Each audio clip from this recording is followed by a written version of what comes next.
Ayo, segera download Quran Tadabbur, tafsir dalam genggaman Anda.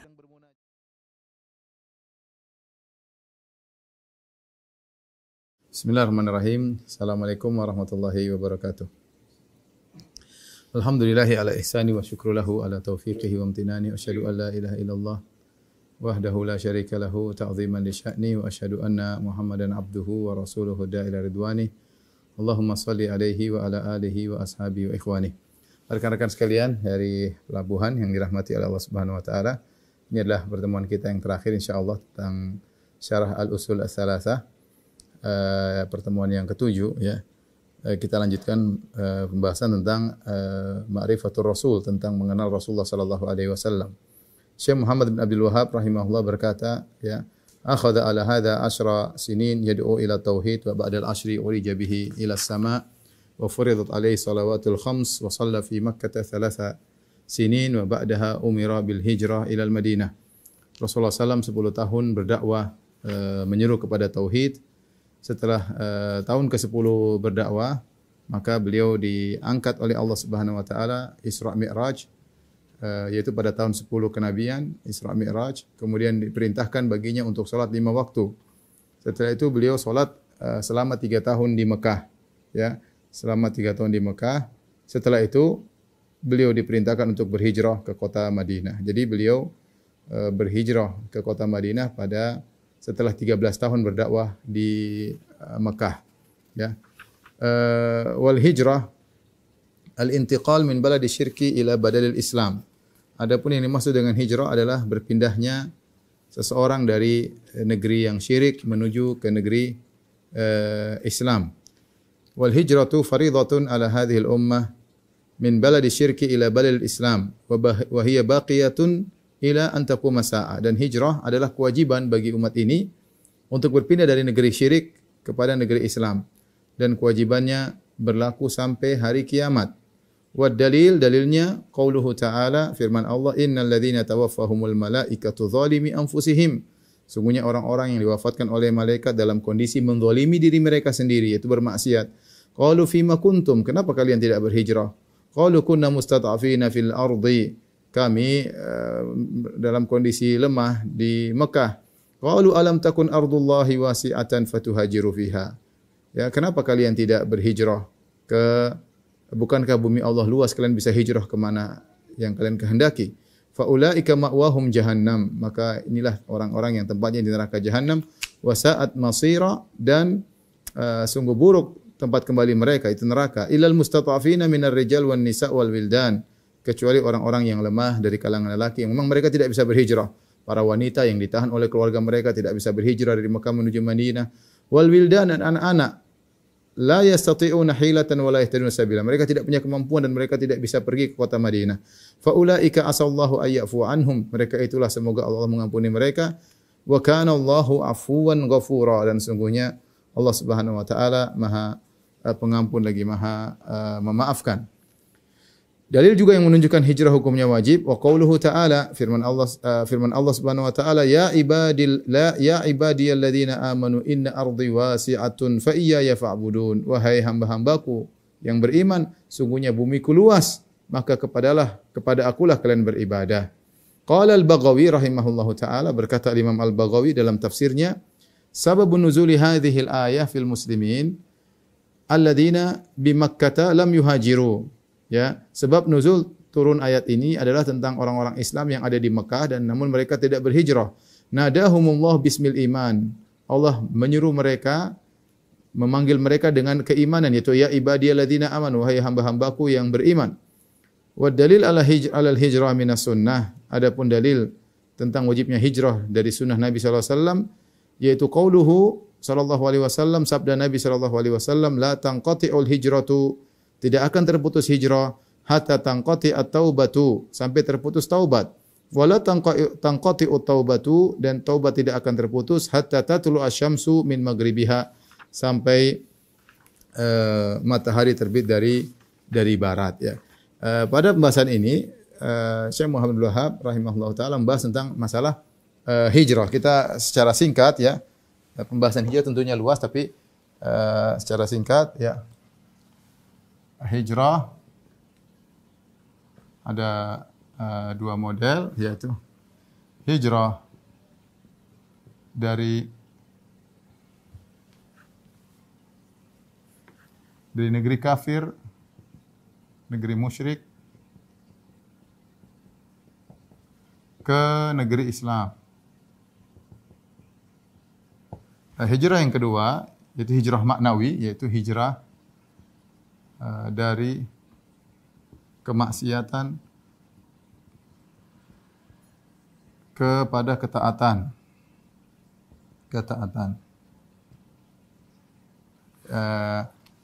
Adapun dalil-dalil tadi disebutkan oleh Syekh Abdul Wahab, ya. Innal ladzina tawaffahumul malaikatu dzalimi anfusihim. Allah mencela orang-orang yang tidak berhijrah. Ya, dalilnya tadi, dalil Allah mencela, ya. Mencela orang-orang yang tidak berhijrah padahal mereka mampu. Padahal mereka mampu. Mereka mampu. Mampu dan bumi Allah luas. Kemudian Allah sebutkan bahwasanya mereka tempatnya di neraka.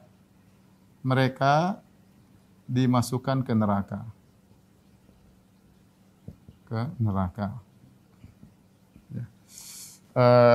Adapun dalil tentang hijrah dari kemaksiatan pada ketaatan, ya, kata Nabi sallallahu alaihi wasallam, wal muhajir man hajara ma nahallahu anhu. Orang yang berhijrah sungguhnya, ya. Orang yang berhijrah yang meninggalkan apa yang Allah larang.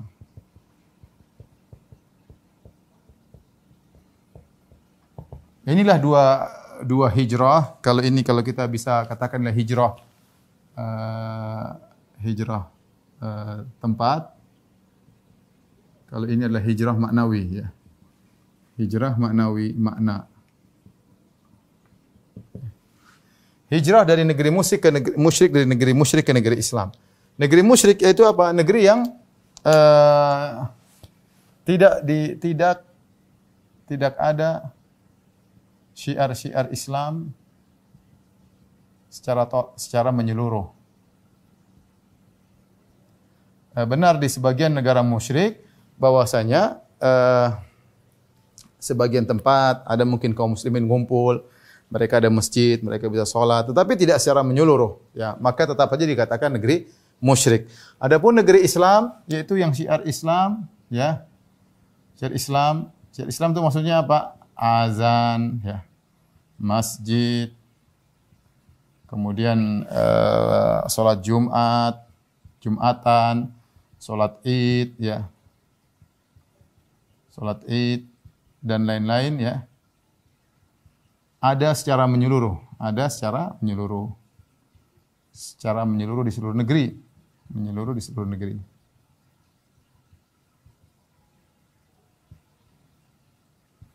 Kalau kita lihat ini definisi di antara definisi yang disampaikan oleh para ulama. Makanya Nabi SAW kalau ingin menyerang suatu negeri, Nabi lihat dulu ada enggak azan dikumandangkan. Kalau dikumandangkan berarti Nabi tidak menyerang. Kalau kita lihat definisi ini, berarti Indonesia adalah negeri Islam, ya. Indonesia negeri Islam, ya. Kenapa? Karena syiar Islam tersebar. Meskipun kita tahu bahwasanya hukum syariat yang berlaku di Indonesia masih campur-campur, ya. Sebagian syariat Islam ada, sebagian masih al-qawanin al-wad'iyah, masih hukum karangan manusia. Tetapi kalau kita tinjau dari syiar Islam, masjid di mana-mana, azan di mana-mana, tidak ada orang dilarang pakai jilbab, orang berjilbab boleh, orang mau sholat Id boleh. Alhamdulillah, ya. Beda kalau kita ke negeri musyrik, seperti kita ke Amerika, kemudian kita pergi ke misalnya Britania atau ke Inggris, kemana-mana, ya, Australia, kita tidak sebebas seperti kita ke Perancis, ya. Mereka negeri musyrik. Yang tersebar mereka adalah syiar-syiar kesyirikan. Gereja lah, anulah, Islam ada, tapi mungkin di lokasi-lokasi tertentu. Maka itulah negeri musyrik. Adalah negeri musyrik, ya. Ini contohnya banyak, ya. Contohnya apa? Singapura, ya. Amerika, dan lain-lainnya. Kalau ini Indonesia seperti Malaysia, ya tentunya Arab Saudi ya, Qatar, Dubai dan lain-lain. Banyak negeri Islam, Brunei Darussalam, banyak sekali negeri-negeri Islam. Ya. Inilah ketika seorang tinggal di negeri musyrik, maka hendaknya dia berhijrah. Kenapa? Apa hikmahnya seorang berhijrah dari negeri musyrik ke negeri Islam? Karena Allah mengatakan fa iyaya fa'budun wa iyaya fa'budun. Ya. Ya ibadiyalladzina amanu inna ardi wasi'atun fa iyaya wa iyaya fa'budun. Wahai hamba-hambaku yang beriman, sungguhnya bumiku luas, maka beribadahlah kepadaku. Orang di negeri musyrik, mereka sulit untuk beribadah kepada Allah Subhanahu wa taala. Mereka sulit untuk beribadah kepada Allah Subhanahu. Dan berhijrah dari negeri musyrik ke negeri Islam, maka ini hukumnya sampai hari kiamat. Hukumnya sampai hari kiamat. Seorang boleh tinggal di negeri musyrik, ya, dengan persyaratan, ya, dengan persyaratan. Banyak persyaratan. Persyaratan yang paling utama tinggal di negeri musyrik adalah pertama, dia bisa menjalankan syariat Islam. Dia sholat tidak dilarang, dia Jumatan tidak dilarang, ya. Dia mau puasa tidak dilarang. Dia kalau mau haji mungkin dia untuk haji, ya. Dia bisa menjalankan syariat Islam. Yang kedua, dia punya ilmu yang cukup untuk bisa menahan dirinya atau menyelamatkan dirinya dari berbagai macam syubhat dan syahwat. Ini syarat utama, bisa menyelamatkan dirinya dari syubhat dan syahwat. Ya, kemudian ketiga, dia punya keperluan di sana. Dia punya keperluan di sana. Ya, keperluan misalnya dia mungkin belajar, mungkin dia berobat, ya, mungkin dia berdakwah, mungkin dia jadi misalnya jadi duta besar atau utusan negara dan macam-macam. Ya. Kalau ternyata tidak memenuhi persyaratan, maka sebaiknya tidak tinggal di sana. Ya. Jadi kita bahas di sini misalnya syarat tinggal di negeri kafir. Ya. Yang perlu diingat, hukum asal tinggal di negeri kafir tidak boleh hukum asal. Rasulullah SAW bersabda, "Ana bari'un min kulli muslimin yuqimu baina adhuril musyrikin." Aku berlepas diri dari setiap muslim yang dia tinggal di tengah-tengah negara orang-orang musyrik. Kenapa? Karena dia sulit di sana, dia sulit menjalankan syariat. Kemudian yang kedua, dia lihat kesyirikan di mana-mana. Siapa yang hatinya tenang lihat orang kesyirikan? Siapa hatinya lihat orang berbuka aurat di mana-mana? Ya. Siapa hatinya bisa tenteram? Kemudian kalau dia aman, bagaimana anaknya? Anaknya belum tentu aman. Anaknya sekolah di tempat-tempat tersebut yang bergaul dengan orang-orang kafir. Terkadang pakai jilbab mungkin diejek, dia harus buka jilbab dan yang lainnya. Kasihan anak-anaknya ya. Sampai saya punya kenalan di sana di suatu negara Eropa, anaknya sampai diejek sama teman-temannya karena dia satu-satunya yang belum berzina. Satu-satunya yang belum berzina diejek sama teman-temannya sampai bapaknya tanya sama saya, "Ustaz, gimana anak saya, kasihan." Ya, inilah di antara mudaratnya tinggal di negeri-negeri musyrikin. Paling enak di Indonesia sudah, paling enak makan apa saja gampang, mau ibadah gampang, mau apa gampang, alhamdulillah. Ya, tinggal kita banyak bersyukur kepada Allah Subhanahu wa taala. Oleh karenanya, tinggal di negara musyrikin ada syarat-syaratnya. Yang pertama, bisa menjalankan syariat.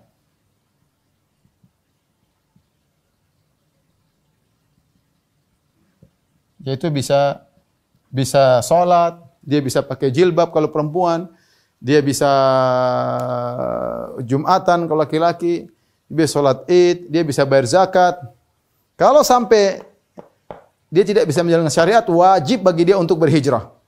Wajib bagi dia untuk berhijrah. Misalnya di sana ternyata tidak boleh pakai jilbab. Ngapain di sana? Cari duit. Saya pernah ditanya, "Ustaz, bagaimana?" Saya dari Amerika waktu itu. "Ustaz, bagaimana saya belajar di suatu perusahaan, saya tidak boleh sholat Jumat, Ustaz. Gimana caranya?" Saya bilang, "Keluar dari perusahaan tersebut. Lu cari duit kemudian enggak sholat Jumat." Jadi pertama bisa menjalankan syariat. Kalau tidak bisa, maka tidak boleh tinggal di sana. Hukumnya haram. Kalau tinggal di sana harus buka jilbab, haram hukumnya, enggak boleh. Ya, kecuali mungkin bisa sekolah online sehingga tetap bisa pakai jilbab, tidak nampak auratnya. Intinya harus bisa menjalankan syariat. Kalau enggak bisa menjalankan syariat, dosa hukumnya dosa besar, tinggal di negara kafir. Ya, fima kuntum kunna mustata'afina fil ard, kami dahulu susah di Mekah. Qalu alam takun ardullahi wasi'ah fatuhajiru fiha, bukankah bumi Allah, kenapa kau tidak berhijrah? Sembahlah Allah, banyak bumi bisa kau sembah. Para sahabat dahulu tidak bisa ibadah kepada Allah di Mekah, diintimidasi, dibunuh oleh orang musyrikin. Mereka berhijrah ke negeri Habasyah. Mereka pergi hijrah ke negeri Habasyah, negeri yang lebih miskin, jauh. Mereka berhijrah supaya apa? Supaya bisa beribadah kepada Allah Subhanahu wa taala. Supaya bisa beribadah kepada Allah Subhanahu wa taala. Pertama, bisa menjalankan syariat. Yang kedua, syarat kedua harus punya ilmu dan iman yang cukup ya untuk membantah syubhat dan selamat dari syahwat.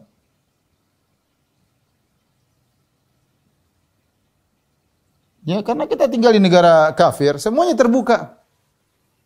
Saya pernah pergi ke negara Eropa, benar-benar seperti kita lihat di berita atau apa, benar-benar laki-laki dan perempuan ciuman depan mata saya. Benar-benar saya lihat, oh benar negara kafir seperti ini. Gimana kita perempuan buka-bukaan ya. Alhamdulillah saya pergi di musim dingin sehingga mereka banyak pakai tutupan. Bagaimana kalau seorang pergi di musim semi, pergi musim panas ya, tinggal di sana ya. Saya pernah jalan sama keluarga. Kata dia, "Firanda ini pantai ini biasanya banyak ikan asin di sini." Ikan asin maksudnya orang-orang berbikini, berjemuran di situ. Alhamdulillah Ustaz datang musim dingin, jadi nggak ada ikan asin di pantai. Ya.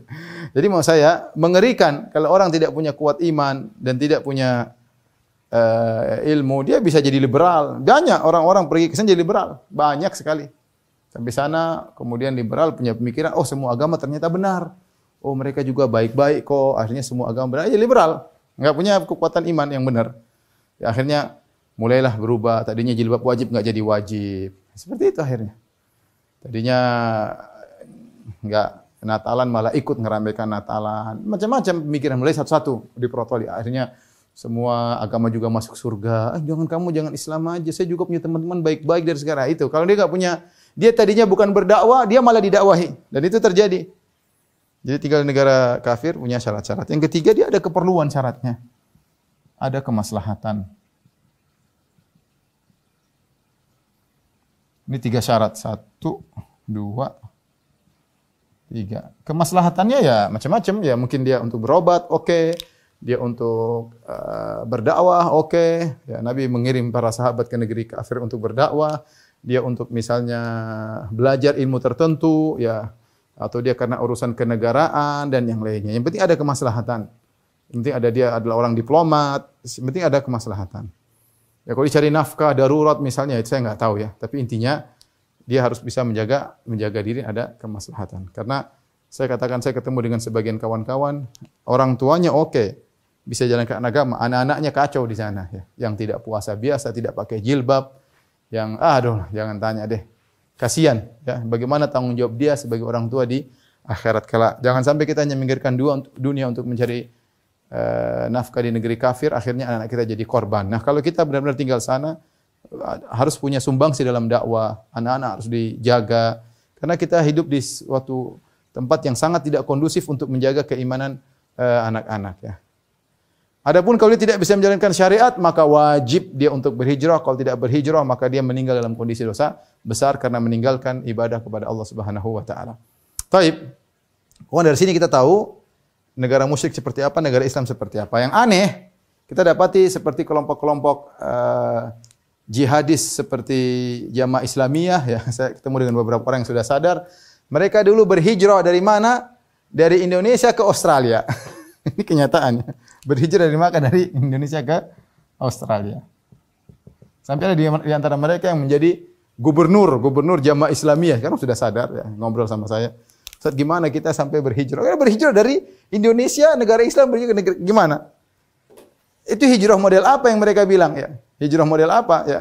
Hijrah itu dari negara kafir ke negara Islam, bukan dari negara Islam kabur ke negara kafir, dan banyak seperti itu ya. Dari Saudi hijrah ke Kanada, dan ini terjadi. Saya dulu punya kenalan, saya sebegitulah. Kurang suka dengan Islam, kemudian merasa tidak bebas di Saudi zaman-zaman dulu. Akhirnya dia milih untuk pergi ke Kanada, dia merasa nyaman di sana dan yang lainnya.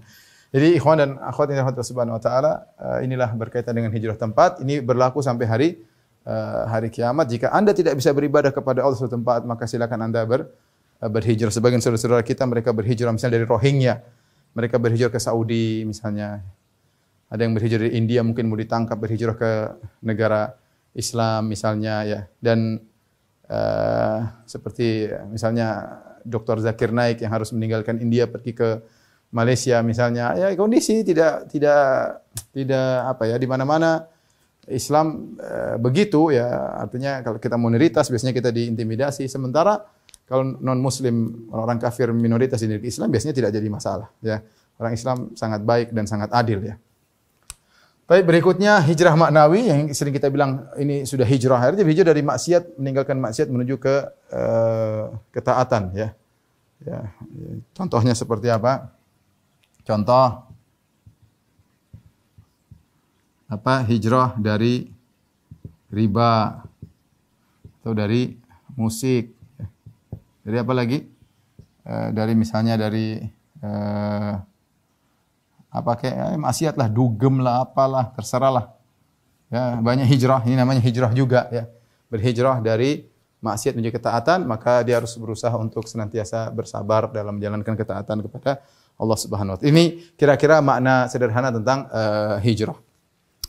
Baik, kita lanjutkan. Dan hijrah ini berlaku terus sampai hari kiamat. Selanjutnya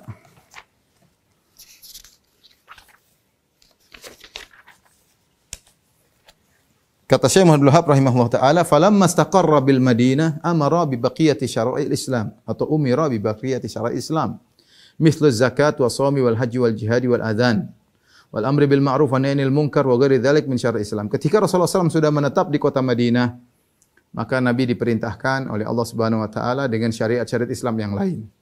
Sebelumnya cuma salat doang, tapi ketika sudah menetap di Madinah muncullah syariat yang lain seperti zakat. Zakat sudah ada khilaf, ada yang mengatakan diwajibkan sejak di Mekah, tetapi secara perincian nisab, haul itu baru turun ketika di Madinah ya. Jadi syariat-syariat yang rukun Islam yang lain seperti zakat, puasa dan haji, maka itu baru disyariatkan ketika di kota Madinah. Kemudian puasa, kemudian haji, apalagi kemudian jihad, azan ya. Semuanya di Madinah ya. Kemudian amr bil ma'ruf, beramar ma'ruf, nahyu anil munkar, bernahi munkar. Wa ghairi dzalika min syara' Islam, dan syariat Islam yang lainnya ya. Akhadha ala hadha 10 sinin wa ba'daha tufiya salawatullahi wa salamuhu alaihi. Setelah Nabi berdakwah di Madinah selama 10 tahun, kemudian Nabi meninggal dunia. Nabi meninggal pada tahun 11 Hijriah. Meninggal pada tahun 11 Hijriah ya. Yaitu pada tanggal 12 Rabiul Awal tahun 11 Hijriah ya. Kalau Nabi hari lahirnya diperselisihkan oleh para ulama, tapi kalau hari kematiannya rata-rata para ulama mengatakan tanggal 12 Rabiul Awal, karena ketika Nabi lahir tidak ada yang begitu mengenal dan tidak ada sesuatu di balik itu. Ketika Rasulullah wafat, semua orang tahu dia seorang Nabi sallallahu alaihi wasallam, maka wafatnya pada tahu, yaitu meninggal tanggal hari Senin tanggal 12 Rabiul Awal tahun 11 Hijriyah, setelah Rasulullah SAW pulang dari Hajatul Wada. Dan kita lanjutkan, wa dinuhu baqin. Setelah Nabi meninggal maka agamanya masih terus berlanjut. Wa hadza dinuhu. Dan inilah agamanya ya. Agama yang kita ajarkan ini, yang kita bacakan. La khaira illa dallal ummatu alaihi. Illa dallal ummata alaihi. Tidak ada kebaikan apapun kecuali Nabi serukan umatnya kepadanya. Tidak, wala syarra illa hadzaraha minhu. Tidak ada keburukan apapun kecuali Nabi memperingatkan umatnya dari bahaya keburukan tersebut. Wal khairul ladzi dalla alaihi. Adapun kebaikan yang Nabi tunjukkan kepadanya adalah at-tauhid, at-tauhid. Yang paling utama adalah tauhid. Wa jami'u ma yuhibbuhullah wa yardah. Dan semua yang dicintai oleh Allah dan Rasulnya. Wa syarrul ladzi hadzara minhu. Dan keburukan yang Rasulullah memperingatkan darinya adalah asyirku, yang paling parah adalah syirik. Kemudian wa jami'u ma yakrahuhullahu wa ya'bah. Segala perkara yang dibenci oleh Allah dan tidak disukai oleh Allah Subhanahu wa taala. Ba'athahullahu ilan nasi kafah. Syekh Wahab kemudian masih menjelaskan tentang Rasulullah. Allah mengutus Rasulullah SAW kafah, itu kepada seluruh manusia dan jin. Ya. Dan dalilnya terlalu banyak ya. Inni Rasulullah ilaikum jami'an. Aku adalah utusan Allah, diutus kepada kalian seluruhnya. Wa ma arsalnaka illa rahmatan lil alamin. Tidaklah kami utus engkau wahai Muhammad kecuali sebagai rahmat bagi seluruh alam semesta, termasuk jin dan manusia. Ya, Nabi juga mengatakan wa kana al anbiya'u qabli bu'itsu ila wa kana an-nabiyyu qabli bu'itsa ila qaumi khassah wa bu'itsu ila nasi 'ammah. Adapun nabi-nabi sebelumku mereka diutus kepada kaumnya khusus. Adapun aku diutus kepada seluruh umat manusia. Dan Nabi diutus juga kepada jin. Ya. Wa istama'a ilaika nafarun minal jinni. Ya. Wa id arsalna dalam ayat Allah mengatakan tatkala ada kelompok jin ya yastami'una al-Qur'an ya wa isarafna ilaika nafaran minal jin yastami'una al-Qur'an ya ada sekelompok jin yang mereka mendengarkan Al-Qur'an dari Nabi sallallahu alaihi wasallam ya falamma hadaruhu qalu ansitu tatkala mereka dengar Nabi baca Al-Qur'an mereka bilang diam dengar falamma qudiya wallau ila qaumihim mundzirin tatkala Nabi selesai baca Al-Qur'an mereka pun segera pulang berdakwah kepada kaumnya ya qaumana inna sami'na Qur'anan unzila min ba'di Musa ya. Kemudian mereka mendakwahi kaumnya, wahai kaum kami, wahai para jin sekalian, sungguhnya kami telah mendengar Qur'an yang diturunkan setelah Taurat dan seterusnya. Jadi Nabi diutus untuk jin dan manusia. Waftaradallahu ta'atahu ala jami'i tsaqalain. Dan Allah mewajibkan kepada seluruh manusia dan jin untuk taat kepada Nabi sallallahu alaihi wasallam. Al-jin wal ins, jin dan manusia. Wa dalil adapun dalilnya qauluhu ta'ala firman Allah qul ya ayyuhan nasu inni rasulullah ilaikum jami'an wahai manusia sekalian sungguhnya aku adalah utusan kepada kalian seluruhnya wa akmalallahu bihi din dengan diutusnya nabi Allah telah sempurnakan agama seluruhnya agama ya wa dalil jadi Islam adalah agama terakhir dan Muhammadlah nabi yang terakhir. Konsekuensi dari Nabi terakhir, agamanya harus sempurna. Tidak ada lagi yang datang untuk menyempurnakannya. Kalau agama-agama sebelumnya tidak sempurna, tidak ada masalah. Karena akan datang Nabi terakhir yang menyempurnakan. Makanya Nabi SAW mengatakan, perumpamaanku dengan perumpamaan para Nabi dalam hadis yang sahih, seperti seorang bana daron. Dia membangun sebuah bangunan. Dia sudah taruh semua batanya, kecuali tinggal satu bata. Maudhi'ul labinah, tinggal satu bata saja. Orang-orang pun datang, yatufun, mereka berkeliling di rumah tersebut, mereka bilang sungguh indah rumah ini. Cuma ada satu bata yang belum dipasang. Kata Nabi, itulah aku bata tersebut. Ya, jadi dengan diutusnya Nabi sempurnalah agama. Ya, tidak perlu ada nabi baru yang akan menyempurnakan agama Nabi Muhammad sallallahu alaihi wasallam. Apalagi orang-orang liberal yang mengatakan bahwasanya sudah syariat Islam, Al-Quran tekstual dan hadis-hadis tekstual itu hanya cocok untuk 1400 tahun yang lalu. Sekarang kita harus berijtihad untuk membuat hukum-hukum baru yang relevan dengan kondisi masyarakat sekarang. Oh, Islam tidak butuh nabi baru, apalagi nubuh butuh kepada orang liberal. Sedangkan Nabi Isa alaihissalam di akhir zaman turun pakai syariat Nabi Muhammad sallallahu alaihi wasallam. Jadi sudah sempurna. Di antara konsekuensi dari kesempurnaan kesempurnaan agama, maka Nabi Muhammad menjadi Nabi yang terakhir. Dan di antara konsekuensi Nabi menjadi Nabi terakhir, dia harus diutus kepada seluruh umat manusia. Ya, kepada seluruh manusia. Karena kalau diutus cuma sebagian, berarti masih ada butulah yang lain, Nabi yang lain untuk kepada suku yang lain. Karena dia Nabi terakhir, maka diutus untuk kepada seluruh umat manusia. Kemudian Syekh Abdul Wahab rahimahullah berkata, wa dalil ala mautihi adapun dalil bahwasanya Rasulullah meninggal dunia qauluhu ta'ala adalah firman Allah Subhanahu wa taala innaka mayyitun wa innahum mayyitun jelas engkau akan mati dan mereka juga akan mati. Di sini Allah menyamakan tentang kematian Nabi dengan kematian orang-orang musyrikin sama-sama mati meskipun kondisi di alam barzakh berbeda. Kalau para syuhada mereka hidup di alam barzakh, adapun orang-orang kafir mereka disiksa dalam alam barzakh. Kata Allah, innaka mayyitun wa innahum mayyitun. Kau akan mati sebagaimana mereka akan mati.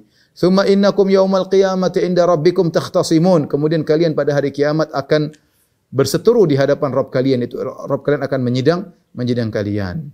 Wan nasu idza matu yub'atsun. Kalau orang sudah meninggal akan dibangkitkan.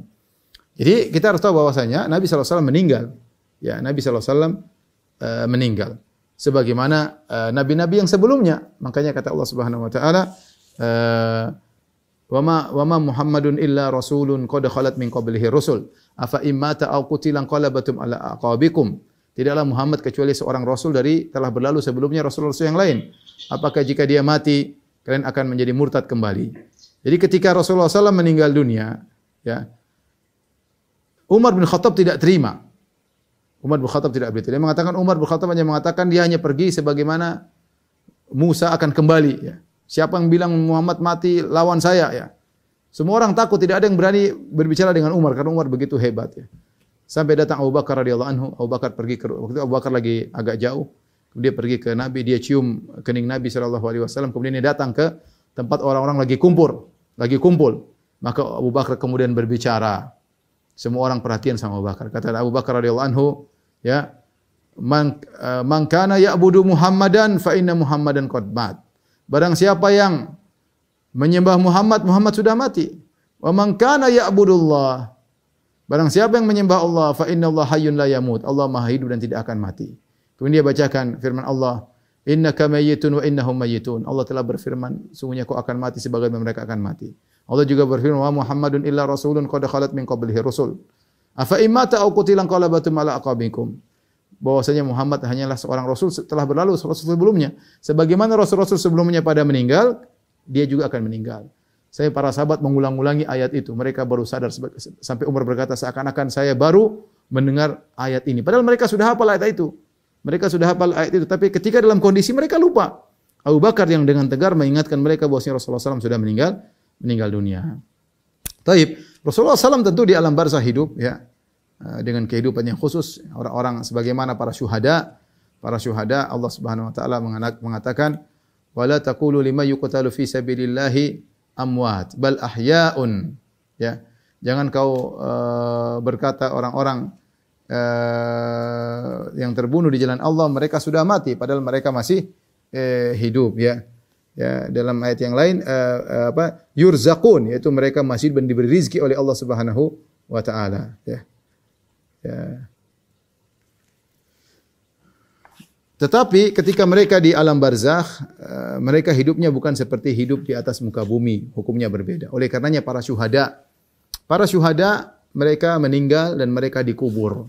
Mereka hidup di sisi Allah, indallahi yurzaqun, ya, mereka di sisi Allah dapat rezeki. Tapi mereka bukan seperti hidup di atas muka bumi. Buktinya mereka dikuburkan dan mereka bukan seperti orang hidup di atas muka bumi. Karenanya hukum-hukum yang berkaitan dengan kematian diberikan kepada mereka. Contohnya, orang-orang para syuhada meninggal, maka istrinya jadi janda. Boleh dinikahi enggak? Boleh. Kenapa? Karena sudah meninggal suaminya. Seandainya suaminya masih hidup seperti manusia di atas muka bumi, maka istrinya enggak boleh dinikahi. Kemudian juga di antaranya hartanya diwariskan. Kalau dia masih hidup seperti di atas muka bumi, maka tidak boleh hartanya diwariskan.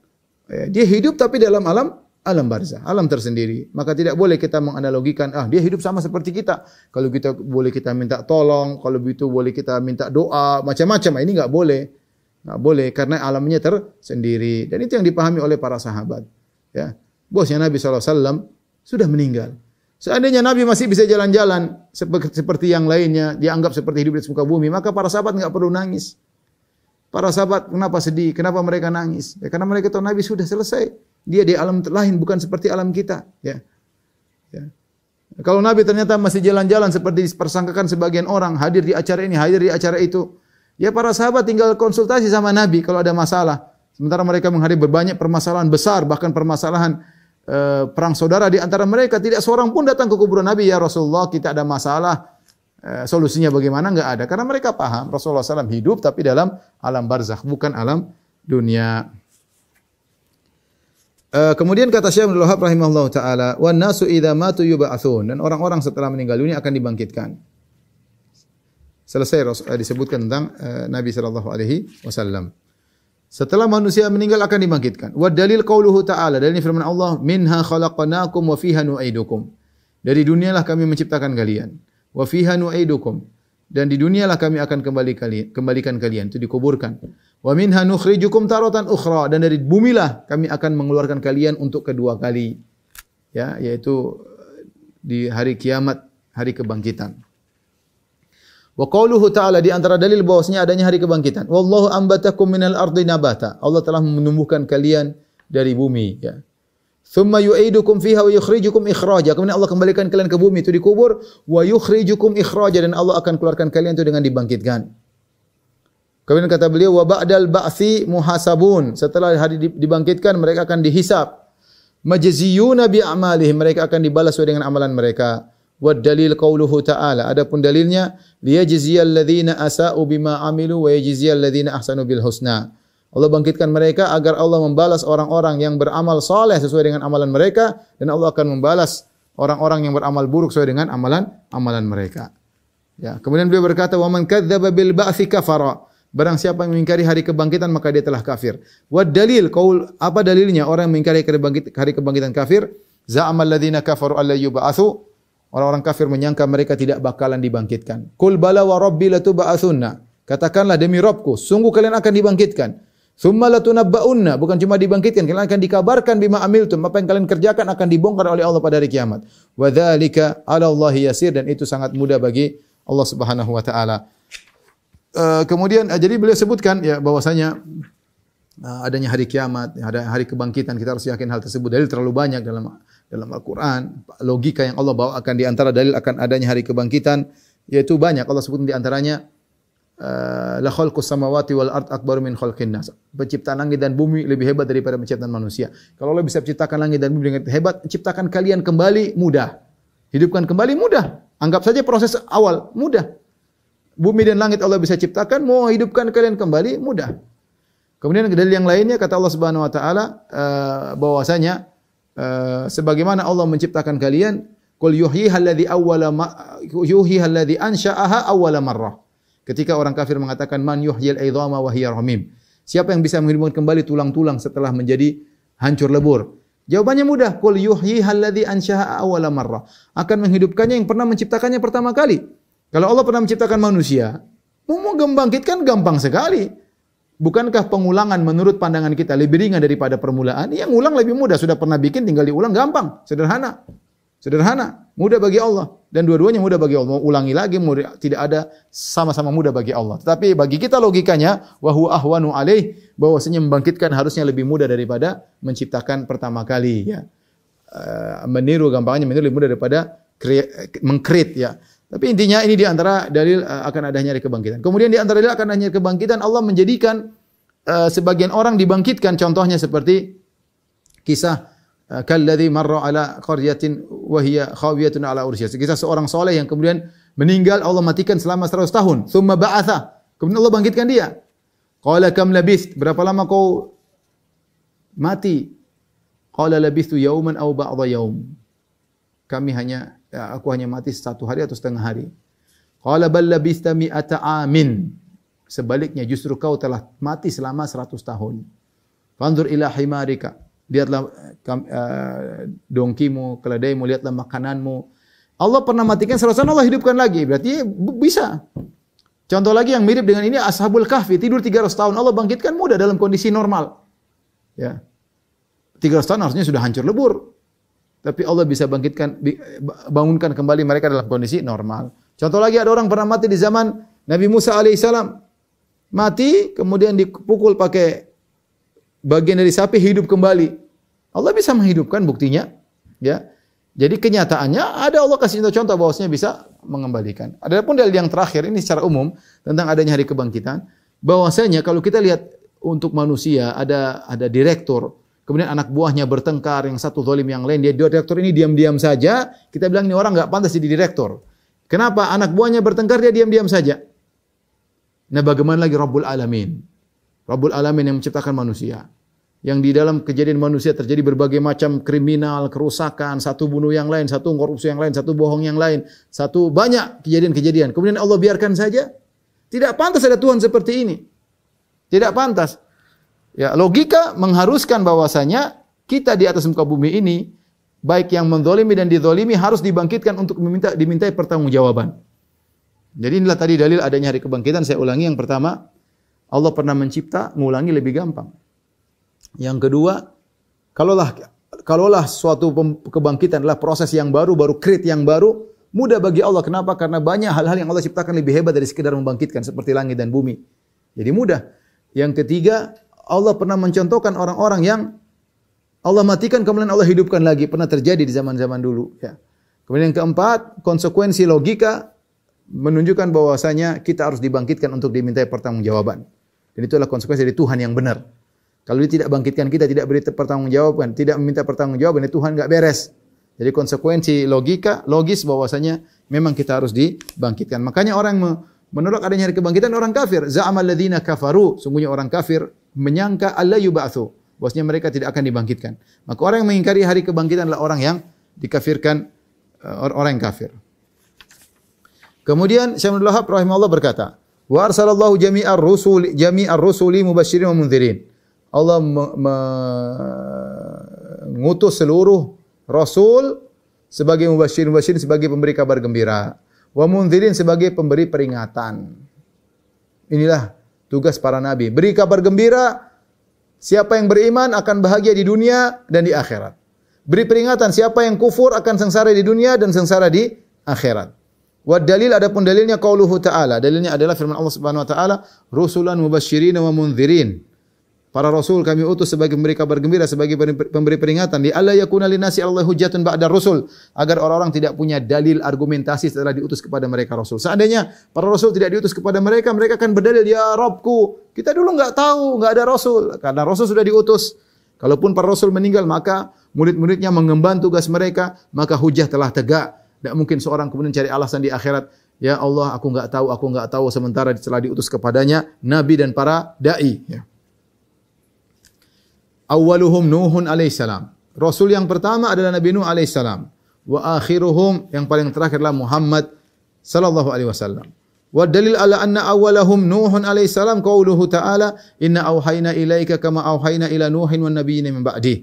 Dan dalil bahwasanya Nuh adalah rasul yang pertama, firman Allah, inna auhayna ilaika, wahai Muhammad kami beri wahyu kepada engkau, kama auhayna ila Nuhin wan nabiyyin min ba'dih, sebagaimana kami memberi wahyu kepada Nabi Nuh dan nabi-nabi setelahnya. Jadi yang Allah tidak mengatakan kepada Nabi Adam, tapi Allah mengatakan kepada Nabi Nuh. Sehingga dalil bahwasanya Nuh adalah rasul yang pertama, dan itu telah jelas dalam hadis syafaat, syafaatul uzma di hari kiamat kelak. Orang-orang datang kepada Nabi Nuh, orang-orang berkata, ya Nuh, anta awwalur rusuli ila ahlil ardi. Wahai Nuh, engkau adalah rasul yang pertama yang Allah utus kepada penghuni bumi.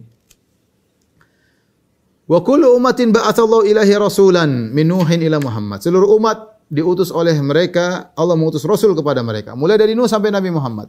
Ya'muruhum bi ibadatillahi wahdahu, semuanya menyuruh mereka untuk beribadah kepada Allah semata. Wa yanhahum an ibadati tagut, dan mereka dilarang untuk menyembah tagut. Wa dalil qauluhu ta'ala, dan dalilnya walaqad ba'atsna fi kulli ummatin rasulan an ibudullaha jatanibu tagut. Kami telah mengutus kepada setiap umat seorang rasul yang menyuruh seluruh rasul, sembahlah Allah semata dan jauhilah tagut. Ya. Waftaradallahu ala jami'il ibadi al-kufra bit-tagut, dan Allah mewajibkan bagi seluruh hamba untuk kufur kepada tagut, wal imana billah, kafir kepada tagut dan beriman kepada Allah. Qala Ibnul Qayyim rahimahullah berkata, at-tagut ma tajawaza bihil abdu haddahu min ba'budin aw matbu'in aw muta'in. Namanya tagut yang kita disuruh untuk menghindarinya adalah segala perkara yang hamba telah melampaui batasannya. Baik suatu yang disembah, suatu yang diikuti, atau yang satu ditaati. Ini semua bisa jadi tagut. Disembah atau ditaati atau diikuti. Kemudian Syekh Muhammad rahimahullah berkata, Syekh Muhammad rahimahullah berkata, wa tawaghitu katsiratun, dan tagut-tagut itu banyak. Tagut itu dari togo, itu melampaui batas. Wa ru'usuhum khamsah, dan bos-bosnya tagut ada 5. Siapa bos-bos tagut? Pertama iblis. La'natullah alaih, ya, la'anahullah. Yang kedua, waman abada waman ubida huwa radin, seorang yang diibadahi dan dia ridha, dia senang diibadahi. Ya, contoh mungkin Sai Baba sudah tewas, ya. Yang ketiga, waman da'an nas ila ibadati nafsi, barang siapa yang menyeru agar orang menyembahnya, seperti Firaun, Namrud. Waman idda'a syai'an min ilmil ghaib, orang yang mengaku tentang ilmu gaib.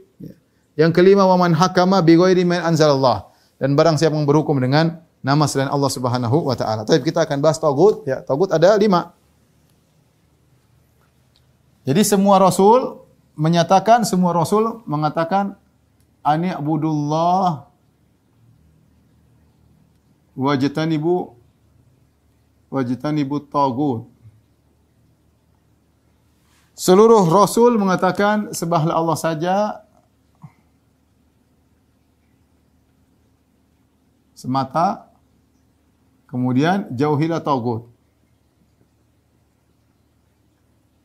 Jadi ada dua syarat. Syarat pertama, syarat kedua. Wa may yakfur bit-taghuti wa yu'min billah. Sama seperti firman Allah Subhanahu wa taala, faqad istamsaka bil urwatil wuthqa, kata Allah Subhanahu wa taala, wa may yakfur bit-taghut.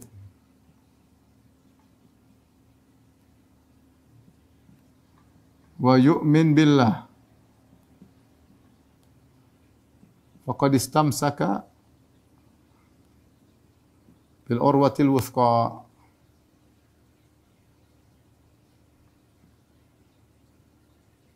La infisama laha. La infisama laha. Barang siapa yang kufur kepada tagut dan beriman kepada Allah. Kufur kepada tagut. Beriman kepada Allah. Jadi, tauhid itu bukan cuma hanya beriman kepada Allah, tapi harus kufur kepada kesyirikan. Dua, makanya la ilaha illallah. Bukan illallah doang. Tidak ada sembahan yang berhak disembah, berlepas diri, kecuali Allah. Itu namanya tauhid. Membuang kesyirikan, memperkokoh keimanan. Sama, harus kufur kepada tagut, beriman kepada, bukan cuma beriman kepada Allah. Ini beriman kepada Allah, tapi enggak apa-apa lah, orang mau nyembah itu terserah masing-masing, enggak apa-apa, mungkin mereka baik juga, ya udah kita pakai kacamata kita, mereka pakai melihat pakai kacamata mereka. Enggak benar. Kita harus kufur kepada tagut. Kita harus menjelaskan kesyirikan, kita harus mengatakan tidak terima kesyirikan. Yang kita bilang semuanya benar. Itu tidak benar, itu adalah kesalahan, ya. Tagut ada 5, kata tagut banyak.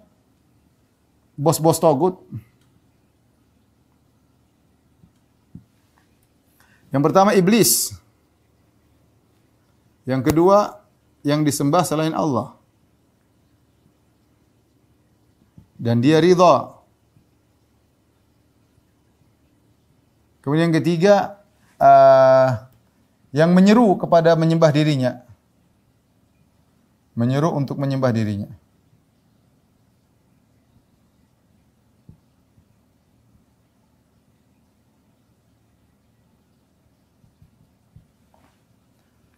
Kemudian yang keempat yang mengaku mengetahui ilmu gaib.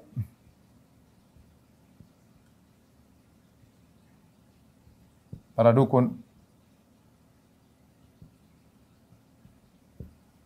Yang kelima baru yang berhukum dengan selain Allah. Dengan selain hukum Allah. Inilah 5 tagut yang disebut oleh Syekh Muhammad Abdullah rahimahullahu taala. Iblis, ya iblis kalau secara zatnya mungkin enggak ada yang sembah, ya.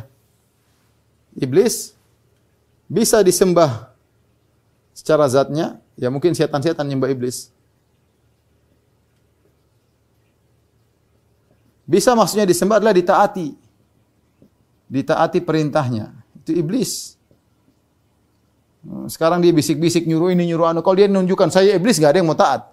Tapi kan dia menggoda dengan bisik-bisik. Yang disembah selain Allah dan dia ridha. Berarti kalau tidak ridha bukan tagut. Bukan tagut. Contoh yang tidak ridha, contohnya siapa? Para nabi. Nabi Isa disembah dia tidak ridha, ya. Kemudian malaikat disembah mereka tidak ridha, orang-orang soleh disembah mereka tidak ridha. Kalau yang ridha disembah, ya, maka dia tagut, ya. Orang-orang memuji dia berlebih-lebihan seakan-akan dia punya kemampuan rububiyah, dia senang, ya. Maka dia tagut. Yang menyuruh untuk menyembah dirinya contohnya adalah Fir'aun. Dan mungkin Namrud juga, ya. Yang mengaku mengetahui ilmu gaib adalah para dukun. Yang menghukum dengan selain Allah itu para orang-orang yang menyeru yang menghukum kepada selain hukum Allah Subhanahu wa taala.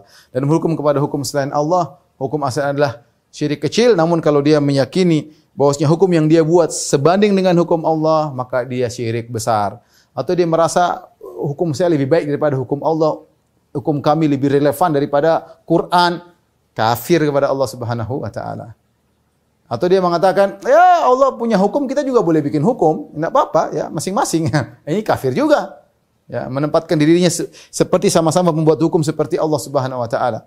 Padahal kata Allah, inil hukmu illa lillah. Tidak ada hukum kecuali hukum Allah Subhanahu wa taala. Hati-hati, ini model-model tagut yang harus kita jauhi. Baik. Wa dalil qauluhu ta'ala la ikraha fid din qad tabayyana rusdu minal ghayy faman yakfur bit taghuti wa yu'min billahi faqad istamsaka bil urwatil wuthqa. Hadza makna la ilaha illallah. Dalil bahwasanya kita harus kufur kepada tagut. Tadi ayatnya la ikraha fid din, tidak ada paksaan dalam agama. Qad tabayyana rusdu minal ghayy, telah jelas kebaikan daripada kesesatan. Faman yakfur bit taghuti, siapa yang kufur kepada tagut, wa yu'min billah, beriman kepada Allah, faqad istamsaka bil urwatil wuthqa, maka dia telah memegang tali Allah yang kuat, ya. Wa hadza makna la ilaha illallah, inilah makna la ilaha illallah. Sama la ilaha illallah, tidak ada yang berhak disembah kecuali Allah. Berarti ada yang dikufuri, tagut dikufuri, ditetapkan Allah. Sama dengan yang kita sebutkan tadi. Kufur kepada tagut, yang disembahnya Allah. Sama dengan la ilaha illallah, ya. Wa fil hadis ra'sul amril Islam wa amuduhu salat wa dhirwatu sanamihi al jihad fi sabilillah. Dalam hadis ra'sul amr al Islam, yang paling tinggi pokok dari segala perkara adalah Islam dan tiangnya adalah salat. Kemudian puncaknya adalah jihad fi sabilillah. Wallahu a'lam. Wa sallallahu ala Muhammadin wa ala sahbihi wasallam. Demikianlah kita selesai dari kitab usul, salah satu usul atau usul as-salasa karya Syekh Abdullah rahimahullahu taala. Tapi demikian saja kawan-kawan di pelabuhan, kita alhamdulillah telah selesai dari kajian syarah usul salasa, semoga bermanfaat. Mudah-mudahan kita bisa lanjut di kitab yang lain yang juga bermanfaat. Kurang lebihnya saya mohon maaf. Wabillahi taufiq wal hidayah. Assalamualaikum warahmatullahi wabarakatuh.